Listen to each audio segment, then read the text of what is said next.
Well, I guess we've been waiting for this shoe to drop since before the NBA season even started.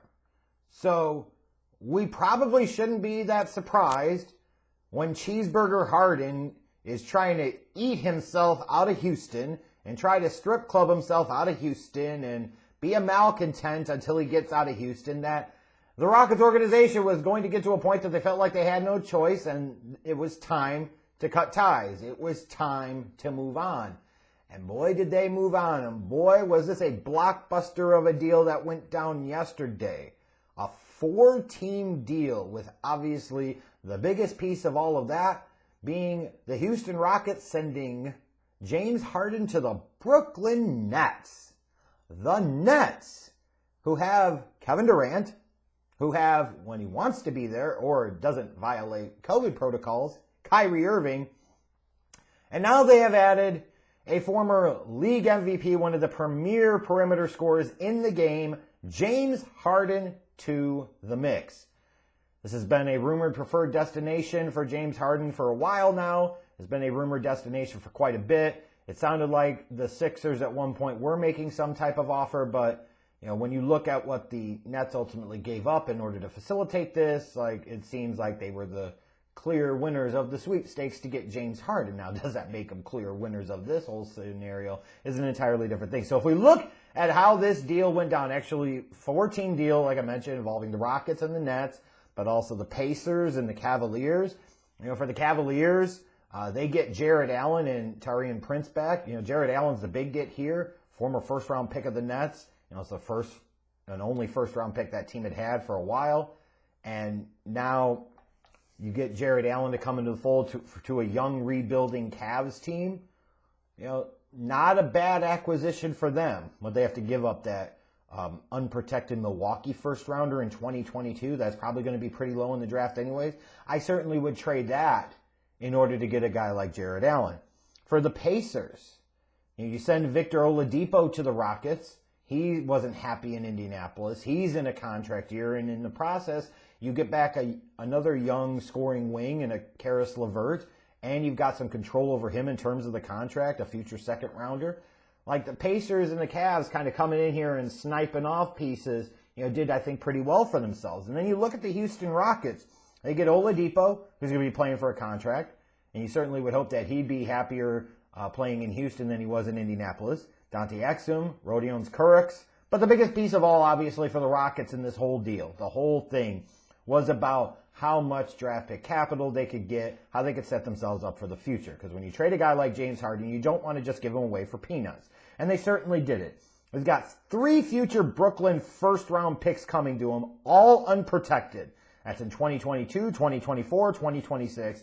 They've got a future Milwaukee first-round pick that's unprotected in 2022 coming to them. And they've got the rights to 4 first-round pick swaps with the Brooklyn Nets in 2021, which is certainly that won't get exercised. But 2023, 25, and 27.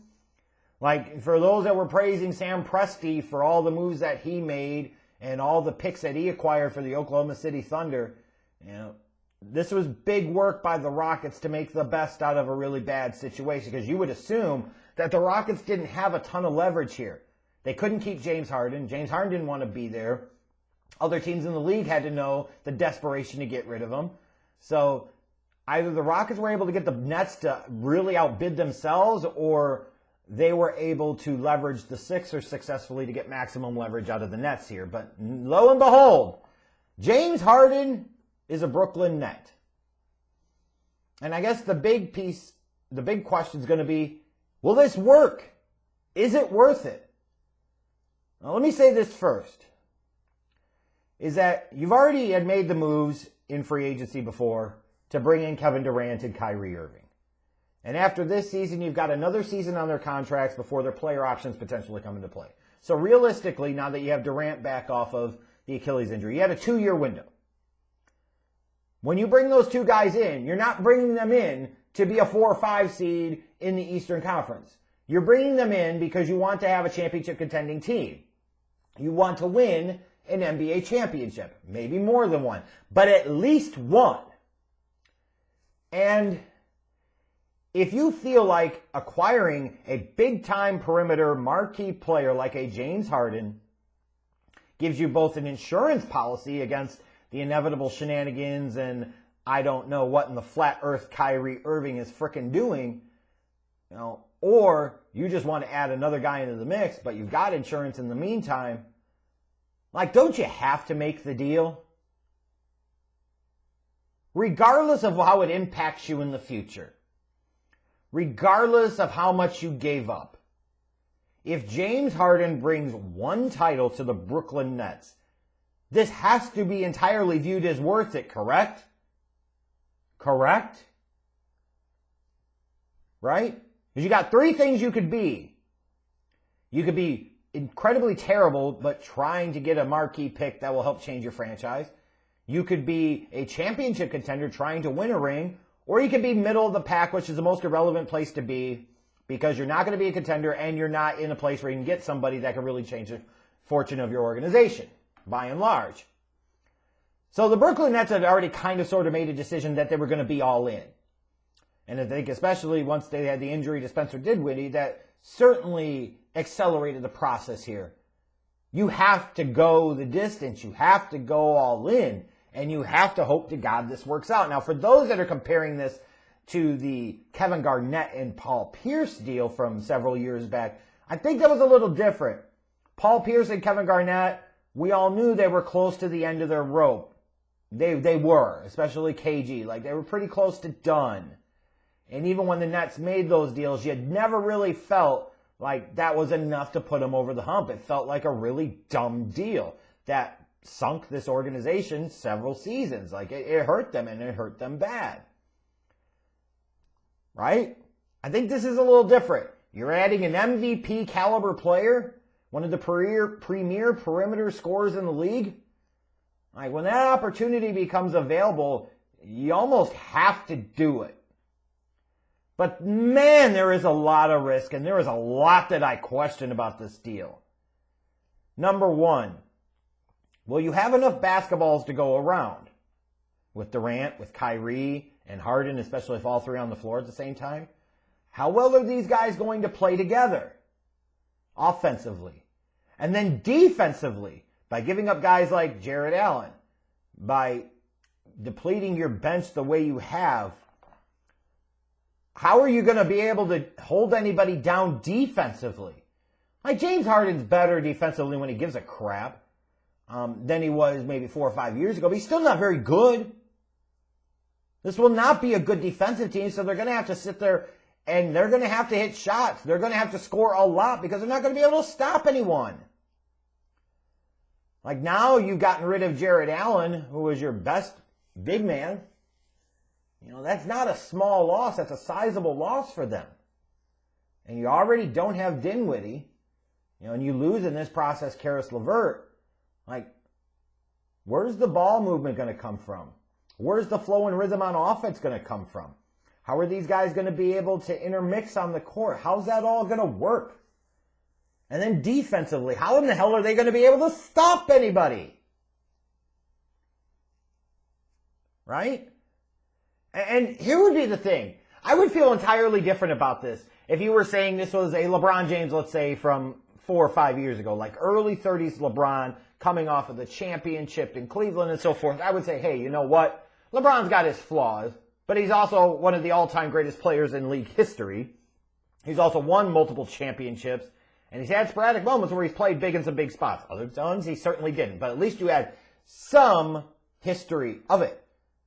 But you bring James Harden in instead, who has a history of gagging big time and playing like a turd in the biggest spots and the biggest moments in the postseason.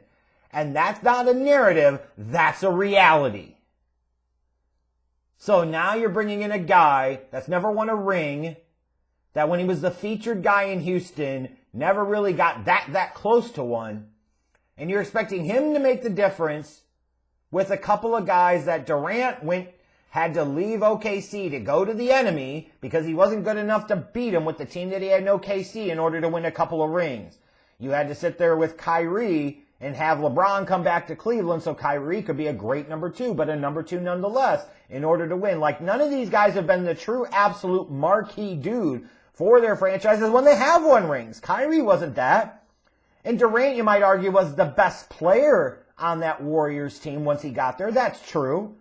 But there were players that were more important to them than Durant. Durant was just another fantastic, phenomenal luxury piece that you had. But it wasn't like that team hadn't won a ring before the hell he got there.